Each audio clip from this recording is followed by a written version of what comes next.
สวัสดีครับวันนี้ก็จะมาสอนการใช้งานแบตเตอรี่เทสเตอร์นะครับโอเคฮะตัวนี้ก็เป็นที่วัดแบตนะครับวัดได้สูงสุด8เซลล์นะฮะหรือว่า 8S ก็วิธีการใช้งานก็ไม่มีอะไรมากครับให้สังเกตตรงนี้นะครับด้านลบ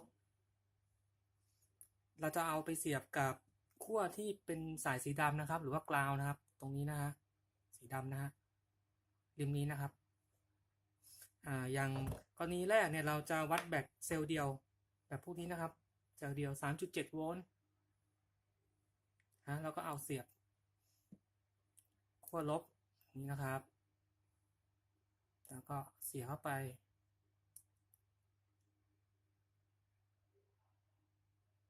นี่ก็ขึ้นว่าทั้งหมดมีเซลล์เดียว 3.97 โวลต์นะครับอันนี้แบตเวลาเต็มเนี่ยมันจะขึ้นที่ประมาณ 4.20 นะฮะแล้วก็ถ้าโลนี่ก็ต่ำสุดๆต่ำก็ประมาณ 3.7 นะฮะถ้าโลสุดๆก็เคยเห็นแบบ3เลยก็มีหรือ 3.4 อันนี้คือคริติคอลแล้วคือฉุกเฉินสาหัสแล้วฮะต้องรีบเอามากระตุ้นนะฮะส่วนมากก็แบตมันจะหมดที่ประมาณ 3.7 นะฮะ 3.75 76 77 78อะไรประมาณเนี้ยเนี่ยโอเคฮะอันนี้ก็เป็นเซลล์เดียวนะครับแบตเซลล์เดียวปลั๊กโรซี่สีขาวธรรมดาก็เอาด้านลบจิ้มกับสายดำนะฮะ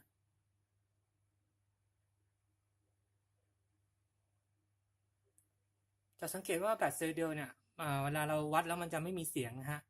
เสียงแบตอ่อนอะไรอย่างเงี้ยนะฮะเดี๋ยวเราจะลองดูกับแบต2เซลล์นะครับนี่ก็มีไฟ 4.06 โวลต์นะครับ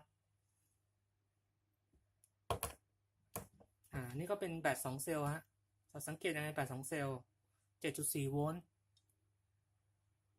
7.4 โวลต์มันก็คือการเอาแบต 3.7 โวลต์2ก้อนมาต่อซีเรียลกันมาต่ออนุกรมครับนะมันก็จะได้ปลั๊กแยกออกมาอย่างนี้นะ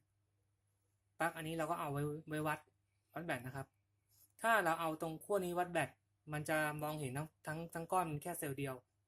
แบบนี้ครับ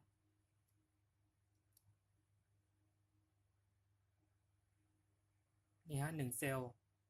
8.1 อันนี้ไฟเต็มก็คืออยู่ที่ 8.4 นะฮะก็คือไอ้ 3.7 โวลต์มันเต็มที่ 4.2 อันนี้2เซลล์ก็คือ 8.4 นะครับเรามาดูถ้าเราต้องการอยากรู้ว่าเซลล์แต่ละเซลล์เนี่ยมันมีไฟเหลือเท่าไหร่นะฮะเราก็เหมือนเดิมครับด้านที่เป็นลบนะฮะก็จิ้มกับสายสีดำนะครับนี่นะฮะ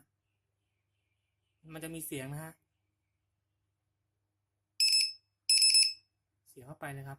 2เซลล์ทั้งหมด 8.11 เซลล์1 4.05 เซลล์2 4.04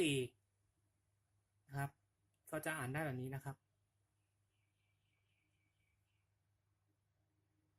นี้ก็มีเทคนิคเวลาถ้าเกิดกลัวว่าเสียงมันจะดังนะครับเอามือปิดรูนี้ไว้ฮะวิธีบ้านๆครับปิดไว้เลยฮะเสียงก็เบาลงอย่างมากเลยฮะถ้าเปิดนะฮะโอเคนะดุ้งเลยนะครับอันนี้ก็เป็นแบตของฮับแซนนะฮะ H502S H502E ก็เป็นแบบ2เซลล์ก็วัดเหมือนกันนะครับ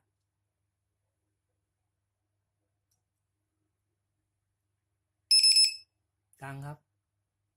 2เซลล์ทั้งหมด 7.38 เมื่อกี้เล่นมาจนแบตอ่อนเลย 3.68 เนี่ยฮะเราต้องรีบชาร์จแล้วพอทิ้งไว้จนแบตเย็นก็ชาร์จได้นะลองปิดเสียงนะฮะโอเคครับครับผมสวัสดีครับ